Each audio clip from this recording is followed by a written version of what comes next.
Hi friends, welcome to my channel. ఈ రోజటి video చాలా ఇంట్రెస్టింగ్గా ఉందండి. వీడియోని ఎక్కడ స్కిప్ చేయకుండా ఎండ్ వరకు చూసేయండి. ఇక నిషి పేపర్లో వచ్చిన పురాతన నగల వేలం గురించి చదివి ఎగ్జైటింగ్గా ఫీల్ అవుతూ వైజయంతి దగ్గరికి వెళ్ళి అత్తయ్య గారు ఇది చూసారా, పురాతన నగల వేలం జరుగుతుంది, మనం ఎలాగైనా వాటిని వేలంలో గెలుచుకోవాలి అని అంటూ ఉండగా అవన్నీ మనకెందుకమ్మి అని అంటూ ఉంటుంది వైజయంతి. అలా కాదత్తయ్య గారు, ఇవి చాలా విలువైనవి అని అంటుండగా అవి పాత మోడల్స్ ఏమో అని వైజయంతి అంటుండగా, పాత మోడల్స్ అయినా కూడా అవి మీర్జాపురం యువరాణి, మైసూర్ మహారాణి అవన్నీ వేసుకున్న ఆభరణాలు కాబట్టి వాటికి వాల్యూ చాలా ఎక్కువగా ఉంటుంది. అవి మనం సొంతం చేసుకుంటే సొసైటీలో మన కుటుంబం పేరు కూడా మారు మోగిపోతుంది. ఆ రాణి గారు వేసుకున్న నగలు మనం వేసుకుంటే మన వాల్యూ కూడా అమాంతం పెరిగిపోతుంది. అత్తయ్య గారు ప్లీజ్ మనం వీటిని గెలుచుకుందాం అని అంటుండగా, వినడానికి ఏదో కాస్త విడ్డూరంగా ఉంది కానీ నువ్వు చెప్తే నచ్చుతుందమ్మా, పద మీ మామయ్య గారిని వెళ్ళి డబ్బులు అడుగుదాం, ఎంత అవుతాయి అని అడుగుతుంటుంది వైజయంతి. 50 లక్షల నుండి ₹1 కోటి దాకా కావచ్చు అని అనగానే, సరే వెళ్ళి అడుగుదాం పదా అని అంటూ ఉంటుంది వైజయంతి. ఇక అప్పుడే అక్కడ కాఫీ తాగుతూ సుధాకర్ కూర్చొని ఉండగా నిషి వెళ్ళి, మామయ్య గారు మాకు వేలం పాడడానికి జస్ట్ 1 crore కావాలి, నగల వేలం పాట వచ్చింది, వాటిని మేము సొంతం చేసుకోవాలి అని సుధాకర్ని నిషి అడుగుతూ ఉండగా ఇక యువరాజ్ తల కొట్టుకుంటూ ఉంటాడు. అప్పుడే అక్కడికి వచ్చిన కౌశికి, అబ్బో నిషి ఏంటి జస్ట్ 1 crore, ఏంటంత విలువైనది అని అడుగుతుండగా,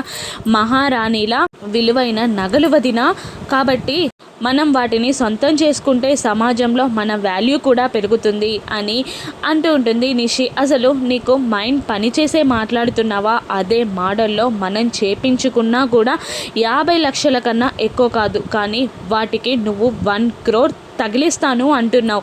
అసలు ఏం మాట్లాడుతున్నావో నీకు అర్థమవుతుందా? అది అసాధ్యం పని, అటువంటి వాటికి నేను ఒప్పుకోను అని కౌశికి తేల్చి తెగేసి చెప్పేగానే వైజయంతి కోరక నిషి ఒక కోరిక కోరింది, అది తీర్చితే ఏమవుతుంది అని కౌశికి ఎదురు మాట్లాడుతుంది వైజయంతి.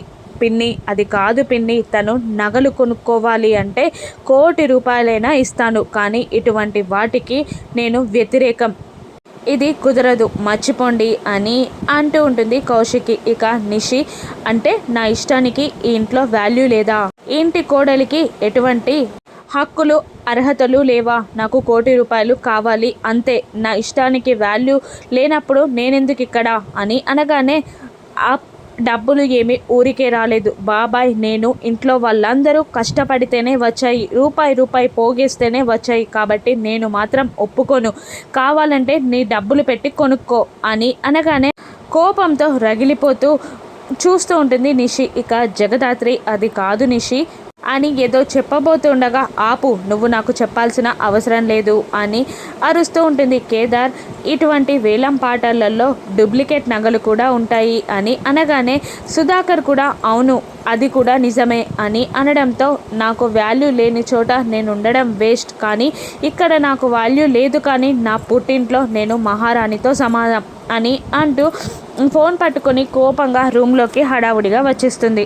మరోవైపు కేదార్కి ఏదో ఫోన్ రావడంతో పక్కకి వెళ్ళి ఫోన్ లిఫ్ట్ చేసి, ఎస్ సార్ అని అనగానే అవతలి వ్యక్తి మ్యాటర్ని చెప్పి కాల్ కట్ చేస్తాడు. ఇక ఏంటంట కేదార్ అని దాత్రి అడగగానే, ఐపీఎస్లకి అఫీషియల్ మీటింగ్ ఉందంట, హోమ్ మినిస్టర్ కూడా వస్తున్నాడంట, మనం వెళ్ళాలి అనగానే అలాగే అంటూ తల ఊపుతుంది దాత్రి. ఇక కోపంగా రూమ్లోకి వచ్చిన నిషి వాళ్ళ అమ్మా నాన్నలకి కాల్ చేస్తూ ఉండగా కాల్ కనెక్ట్ అవ్వదు. ఇక వైజయంతి, ఏంటమ్మి అంత కోపంగా వచ్చేసావు, పిలుస్తున్నా పలకలేదు అని అరుస్తూ ఉంటుంది. యువరాజ్ కూడా పక్కనే నిలబడి ఉంటాడు. ఈ ఇంటి కోడలుగా నాకు ఏమీ హక్కులు అర్హతలు లేవు, కానీ నేను పుట్టింట్లో మహారాణిని అని అంటూ వాళ్ళ చెల్లికి కాల్ చేస్తుంది. ఏంటక్క అని అడగగానే, అమ్మా నాన్న ఫోన్ ఎందుకు లిఫ్ట్ చేయట్లేదు అని అడుగుతూ ఉంటుంది నిషి. అమ్మా నాన్నలు నానమ్మని తీసుకొని తీర్థయాత్రలకి వెళ్ళారు, 3-4 రోజుల దాకా రారు అని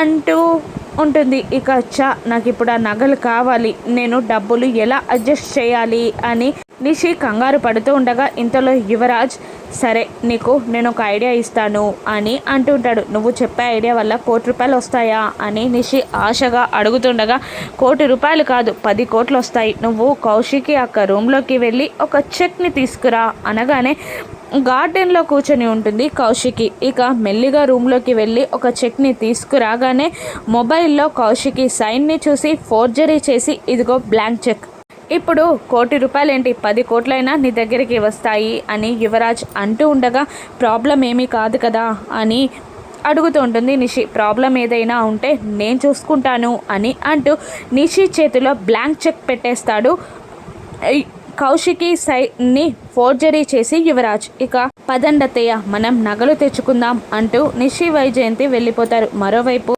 జేడీకేడీలు ఫస్ట్ టైం పోలీస్ యూనిఫామ్లో మీటింగ్కి అటెండ్ అవుతారు. నిజంగా జేడీకేడీలు ఆ పోలీస్ యూనిఫామ్లో చూడ్డానికి రియల్ హీరోస్ లాగా కనబడుతూ ఉంటారు.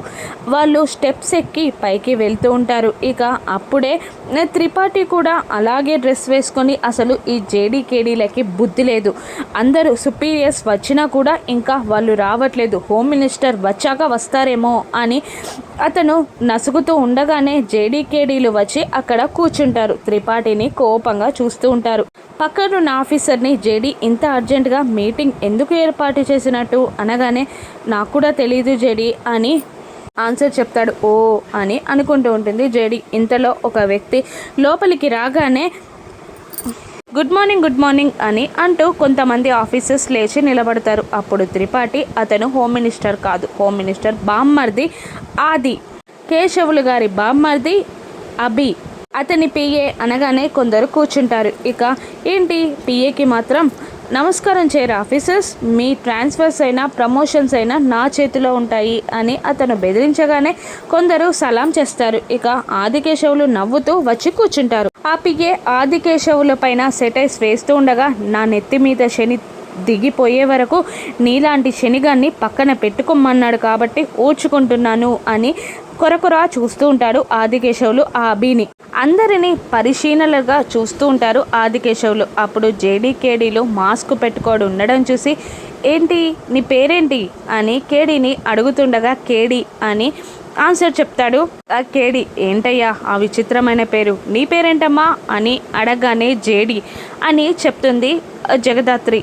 జేడీకేడీ వేరేలాగా వినబడుతున్నాయే, మాస్కులు ఎందుకు పెట్టుకున్నారు, రిమూవ్ యువర్ మాస్క్ కానీ హోమ్ మినిస్టర్ ఆర్డర్ వేయగానే టెన్షన్ పడుతూ ఉంటుంది దాత్రి కేదార్లు. ఇక త్రిపాఠి కూడా లేచి హోమ్ మినిస్టర్ ఆర్డర్ వేశారు కదా తీయండి అని అంటూ ఉండగా జగదాత్రి కాఫ్ కోల్డ్ ఉంది సార్, వేరే వాళ్ళకి స్ప్రెడ్ అవుతుంది, మాస్క్ తీస్తే మేము తట్టుకోలేం అని అంటుండగా ఓకే నేను ఈ మీటింగ్ని ఏర్పాటు చేయడానికి ముఖ్య ఉద్దేశం డ్రగ్స్ని కంట్రోల్ చేయడానికి, సిటీని ప్రశాంతంగా ఉంచడానికి, అవన్నీ మీరు చేయాలి అని అంటుండగా ఆ పనులన్నీ చేసేది నువ్వు కదా బావా అని అతను అనేసి నోరు కరుచుకుంటాడు. ఆదికేశవులు కోపంగా చూస్తూ ఉంటాడు. ఇక మళ్ళీ హోమ్ మినిస్టర్ ఇలా అంటుంటాడు, ఇంకా చనిపోయిన పోలీస్ ఆఫీసర్స్కి కానీ ఉన్న వాళ్ళలో కానీ ఈ జనవరి 26న రోజున రివర్స్ అవార్డ్స్ ఇవ్వాలి అనుకుంటున్నాం.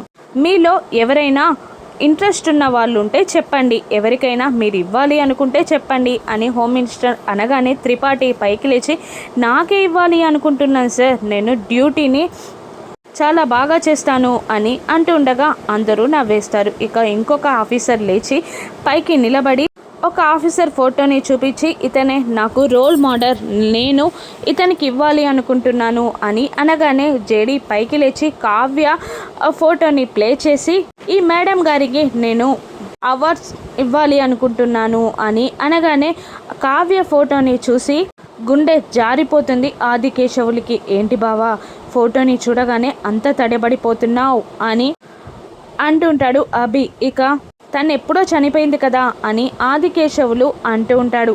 చనిపోలేదు సార్, చంపబడింది అని జేడీ చెప్తూ ఉంటుంది. ఇక కావ్య మర్డర్ వెనకాలున్నది ఆదికేశవులు అని జేడీ నిరూపించగలుగుతుందా? రాను ఎపిసోడ్స్లో చూద్దాం. Thank you for watching.